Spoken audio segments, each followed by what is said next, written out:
now or schedule for later. Create a meeting in Outlook under the Calendar tab.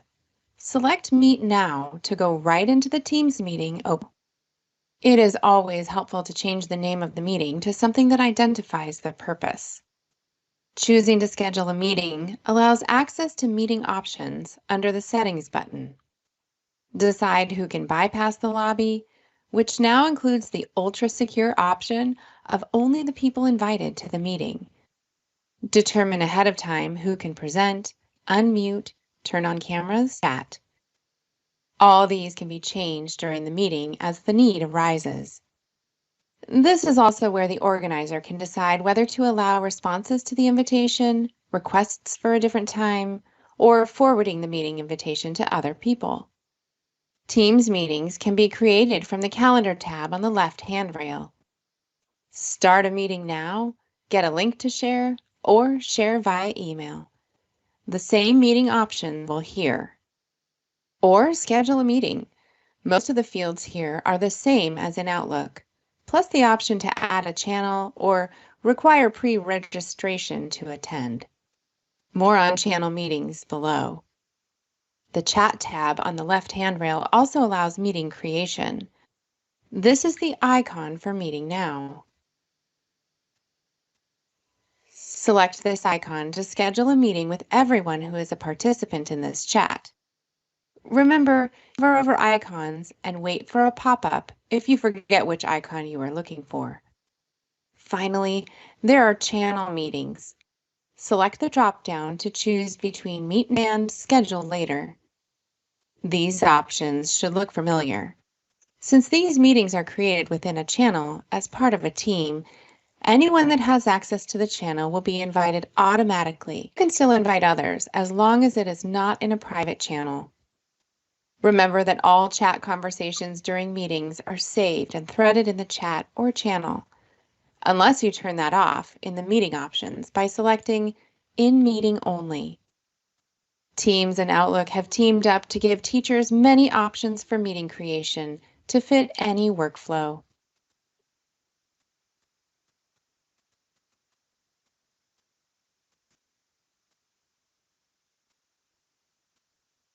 Oke, Bapak Ibu, kita lanjut.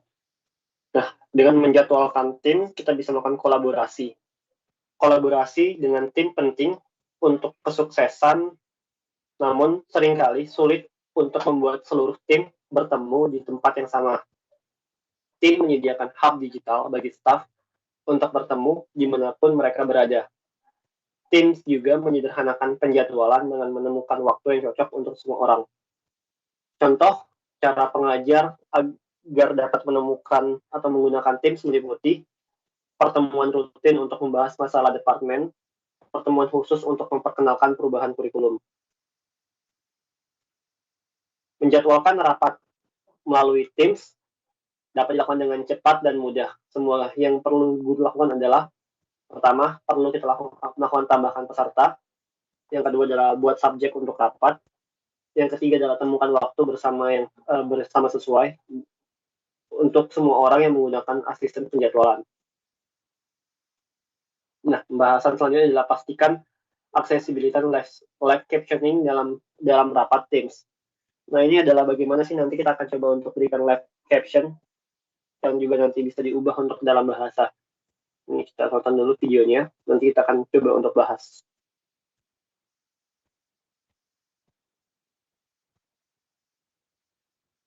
Teams has built-in accessibility features to assist members.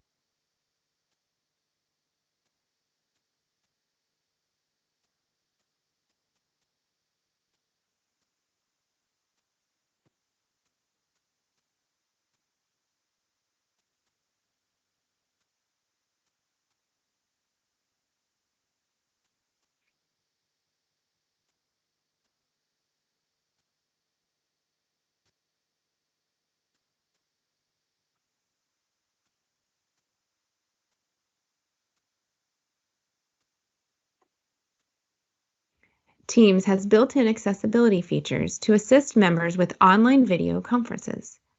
While holding online meetings, presenters have the ability to share their screens or have live video. Audio accessibility features in staff team meetings allow presenters and members to turn on live captions to have the ability to see what the presenter is saying. If you are holding a real-time meeting using Teams as a virtual hub or presenting your screen, captions brings accessibility to your audience. Nanti kita akan coba untuk lihat juga bagaimana sih cara untuk membuatkan caption sebagai aksesibilitas dalam Microsoft Teams. Nah, Teams adalah aplikasi yang memungkinkan pertemuan dan presentasi online dengan fitur siaran langsung dan antarmuka video. Fitur aksesibilitas juga tersedia di seluruh produk Office 365 dan Microsoft. Pada rapat Teams, ada opsi untuk menambahkan keterangan teks langsung yang dapat ditambahkan ke layar dengan atribut pembicara. Nah, di sini nanti kita ada pilihan yaitu untuk menyalakan atau turn on caption. Jadi rapat pengajar bulanan, pengarahan observasi kelas atau rapat staff lainnya yang diadakan dalam tim dapat memanfaatkan fitur live captioning.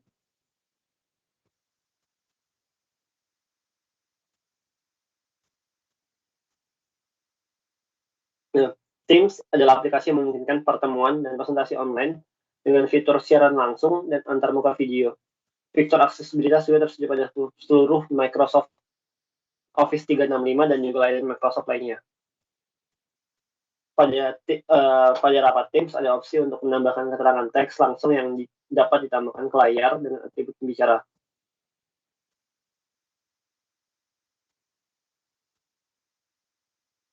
Nah, kita coba dulu yang ini. Akan kita coba share screen dulu.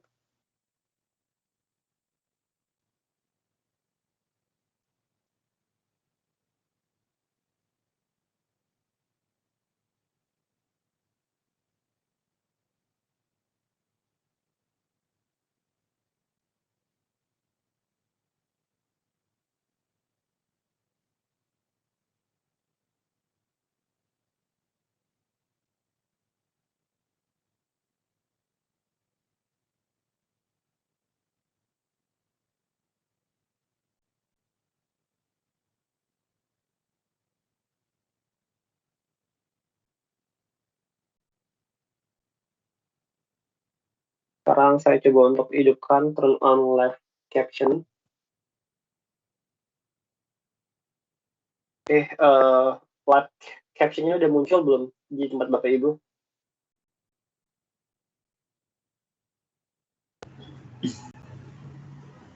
Nah, permasalahan yang mungkin ada adalah live caption itu adalah menggunakan bahasa Inggris yang bikin kata-kata yang kita gunakan di bahasa Indonesia ini akan ditranslate atau di-generate ke bahasa Inggris.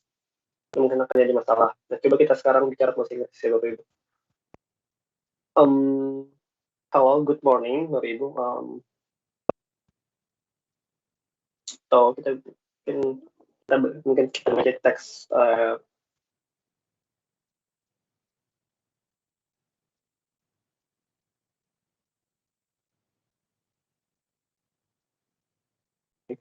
baca.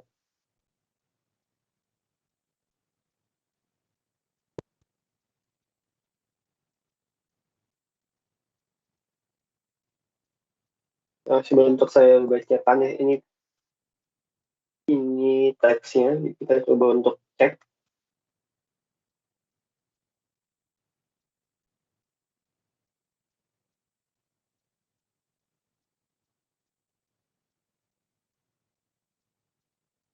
Microsoft Teams is a property business communication platform developed by Microsoft as a part of Microsoft 365 family of products.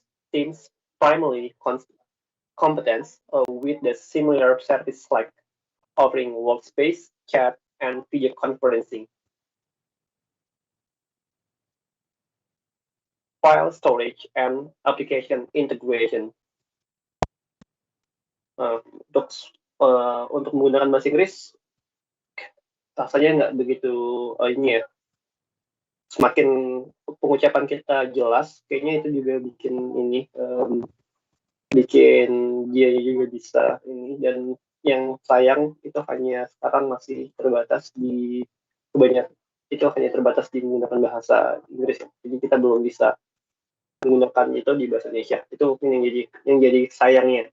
Tapi kalau kita menggunakan layanan lain di luar Microsoft, itu bisa kita sebut sebagai speech to text layanannya. Kita bisa menggunakan itu untuk mengubah kata-kata menjadi teks, dan itu bisa digunakan juga di layanan aplikasi lain. Tadi yang live captioning, jadi untuk live captioning di Microsoft Teams itu masih terbatas di bahasa Inggris, Bapak Ibu, kelemahannya.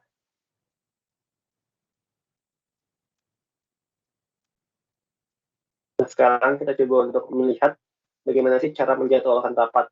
Nah, kita coba sekarang chatnya itu ada, kita buka dulu Microsoft Teams kita.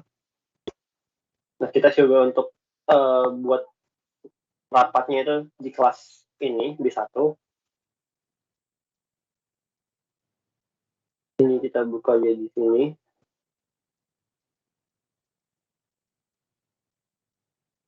Buka di general. Ya, ini kita bisa bikin buat penjadwalannya. Ini misalnya rapat.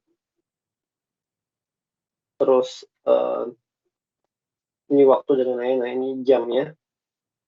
Nah, kalau udah kita bisa langsung aja kirim, atau kita bisa juga sertakan email di sini sebagai tambahan. Nah, di sini nanti nah, di sini ini bakalan ada rapat seperti ini. Nah, cara yang sama juga dibuat untuk di grup kelas kita tadi. Jadi ini yaitu untuk rapat kita hari ini, yaitu dengan judulnya OGM bisa satu. Jadi untuk cara membuat rapatnya itu cukup mudah. Jadi seperti itu untuk membuat rapatnya. Seperti yang juga dibuat oleh Pak Tia aja ya. Yang seperti yang yang kemarin juga dibuat nih untuk yang Pak Tia. Ini pembelajaran pertama dan lain-lain. Pertama, pembelajaran kedua dan lain-lain. Oke, itu untuk Teams-nya. Sekarang untuk live captioning udah, lalu untuk buat rapat tadi udah. Sekarang kita lanjut sedikit ke materinya.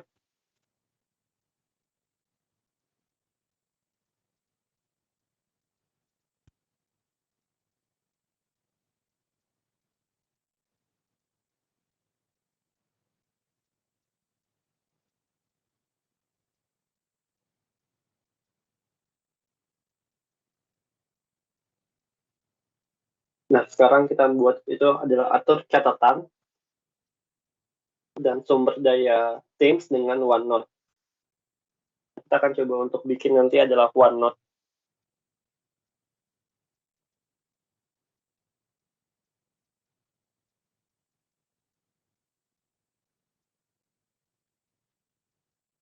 Coba.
Sedikit lagi materinya sebelum kita break istirahat sebentar.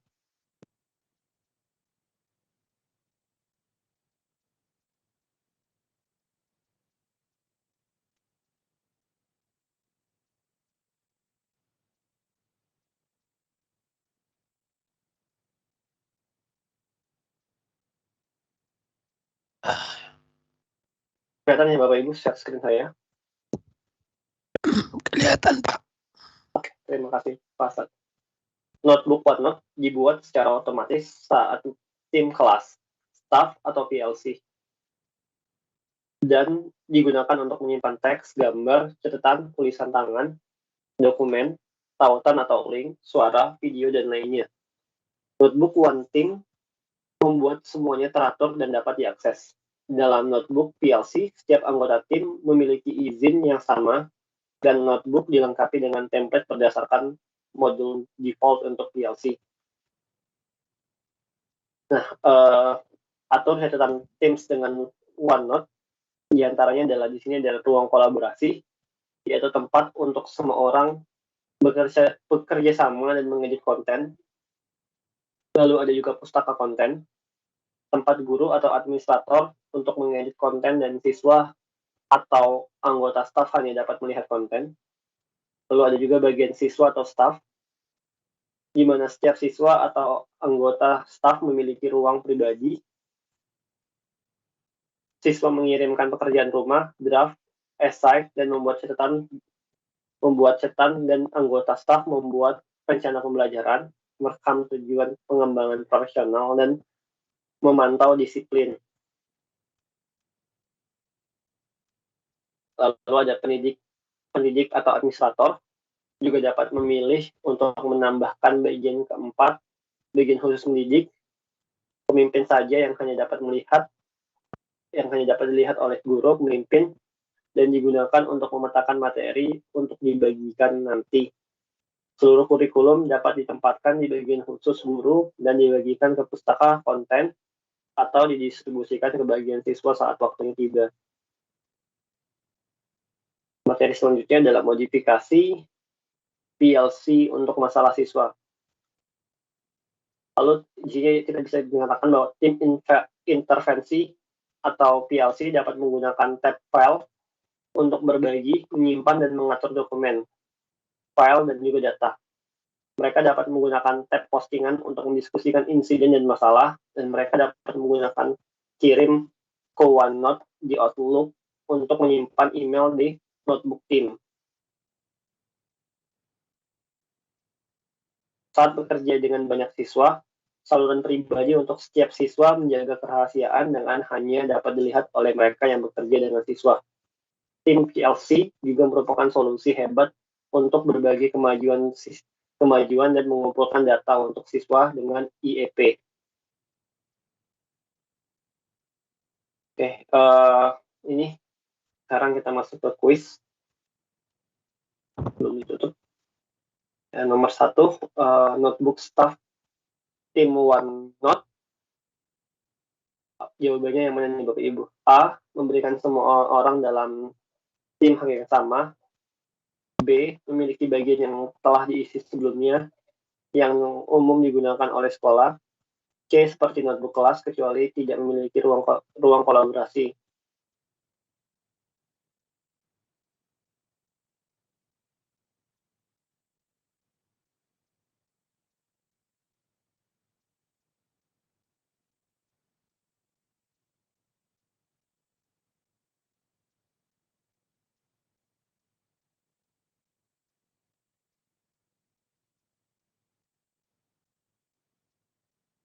Mana Bapak Ibu?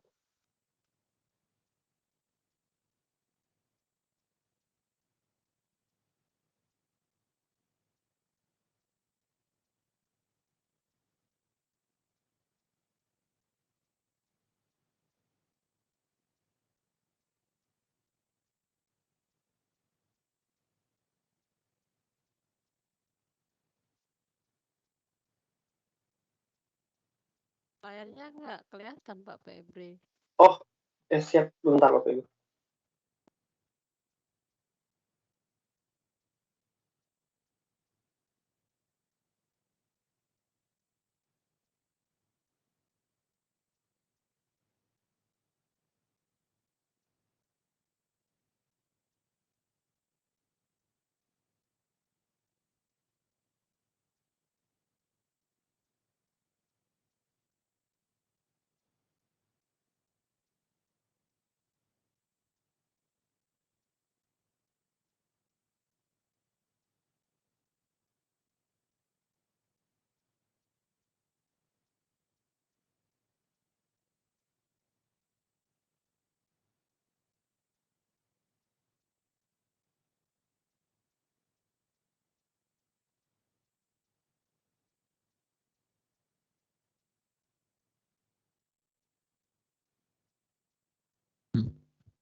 Ya, jawabannya yang A ya Bapak Ibu. B.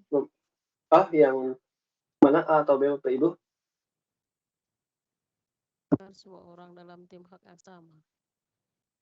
Ya.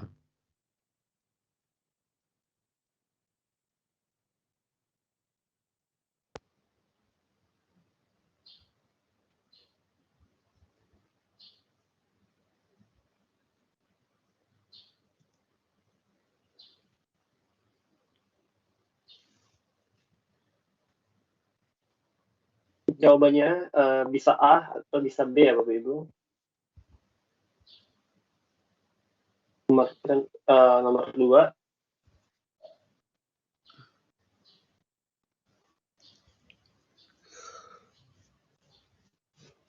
Mengaktifkan live captioning di Teams itu A hanya berfungsi saat berbagi layar PowerPoint, hanya aktifkan keterangan langsung untuk pengguna tersebut, atau C mengaktifkan teks otomatis untuk semua orang. Jawabannya kita langsung yang C, ya betul Bapak Ibu, mengaktifkan teks otomatis untuk semua orang. Dan yang nomor 3, bagian mana dari notebook staff yang memberikan hak mengedit kepada semua orang tim? A. Perpustakaan konten. Yang B. Ruang kolaborasi. Yang C. Bagian pribadi. Bagian pribadi. B ya Pak. Kayaknya Kolaborasi. Iya. Ruang B. kolaborasi. B. Ya. Dan yang nomor 4, notebook OneNote di tim PLC adalah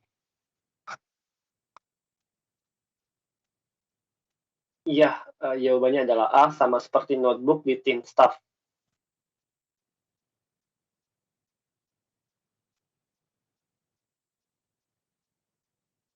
Oke, kita masuk terakhir ini Bapak Ibu. Itu kesimpulan. Nah, kesimpulannya adalah gunakan tim staff untuk berbagai macam tujuan, misalnya untuk mengatur pendistribusian dan pengumpulan informasi kemanapun dari staff. Kurangi churn email atau email yang kurang penting, dan komunikasikan dengan lebih efisien. Lalu lacak data seperti penilaian, perilaku siswa, kehadiran, dan kinerja akademik. Seperti tim kelas, tim staff memiliki bagian read only, bagian kolaborasi, bagian khusus pemimpin, dan bagian pribadi untuk setiap anggota tim. Tim PLC dapat dimulai untuk grup manapun yang berfokus pada pertumbuhan profesional. Ini bisa berupa klub buku atau bidang minat apapun yang dimiliki oleh kelompok guru. Tim PLC hadir dengan notebook OneNote Coba tengok lagi sini. Coba Pak. yang telah dibuat sebelumnya berdasarkan model PLC Blueprint. Nah, ini materi pertama, kita udah selesai Bapak Ibu. Mungkin kita istirahat dulu ya sebentar, sekitar 15 menit, baru nanti kita masuk ke materi kedua di sesi hari ini Bapak Ibu. Saya share untuk